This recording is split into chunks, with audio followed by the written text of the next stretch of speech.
Hoje, Páscoa, o que falar para Jesus que morreu por nós, né? Para nos libertar do pecado, para que possamos ter uma nova chance de mudança, realmente mudar as nossas atitudes, mudar o nosso jeito de ser, nos tornarmos pessoas melhores. As lutas e as provações todos os dias vêm para nos tirar o foco de que a gente precisa olhar para Cristo, precisa olhar para Jesus, para que possamos nos tornar pessoas melhores. E muitas vezes a nossa carne, o nosso eu, quer falar mais alto, né? Então que esse dia de hoje que Jesus ressuscitou, né? Sofreu tanto na sexta-feira que a gente não consegue nem imaginar assim o sofrimento que foi para Jesus, né? E passou por tudo, por nós, né? Então, que hoje possamos celebrar, né, realmente a ressurreição dele, o renascimento dele.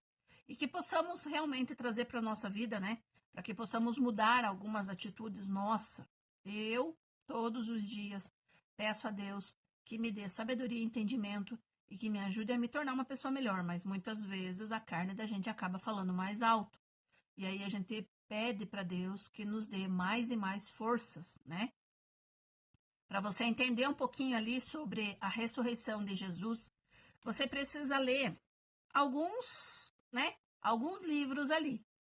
Em Mateus 28, do 1 ao 15, Marcos, do 16, do 1 ao 8, Lucas 24, do 1 ao 53, João 20, do 1 ao 29, tá?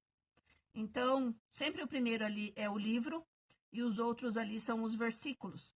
Mas ali no Ato dos Apóstolos também fala ali no capítulo 1, no capítulo 2 e no capítulo 3. Leiam lá do versículo 1 ao versículo 11. Conta lá a história de Jesus, tá? Da ressurreição dele, da importância da ressurreição dele. Que diremos, pois? Permaneceremos no pecado para que seja a graça mais abundante? De modo nenhum. Como viveremos ainda no pecado nós, os que para ele morremos? Ou porventura ignorais que todos nós que fomos batizados em Cristo Jesus fomos batizados na sua morte?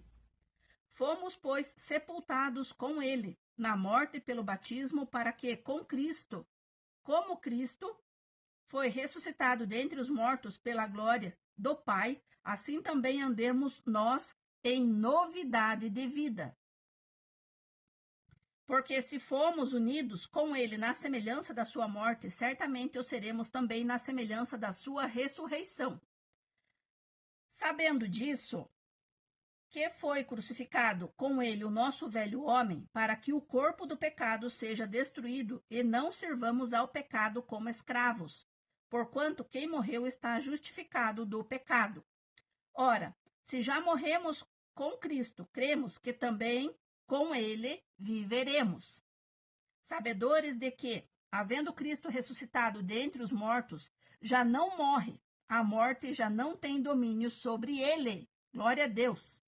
Pois, quanto a ter morrido de uma vez para sempre, morreu para o pecado, mas quanto a viver, vive para Deus. Assim também vós considerai-vos mortos para o pecado, mas vivos para Deus em Cristo Jesus.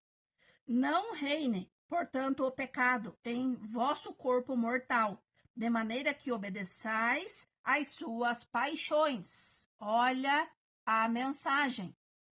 Não viver pela carne, e sim pelo Espírito Santo. Nem ofereçais cada um os membros do seu corpo ao pecado como investimento da iniquidade, mas oferecei-vos a Deus como ressurreto dentre os mortos, e os vossos membros a Deus como instrumento de justiça, porque o pecado não terá domínio sobre vós.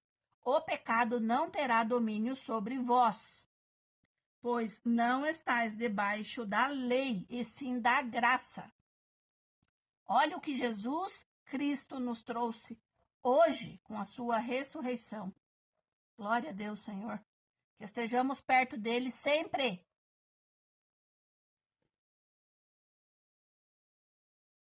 A terra estremeceu, o sepulcro se abriu, nada vencerá seu grande amor.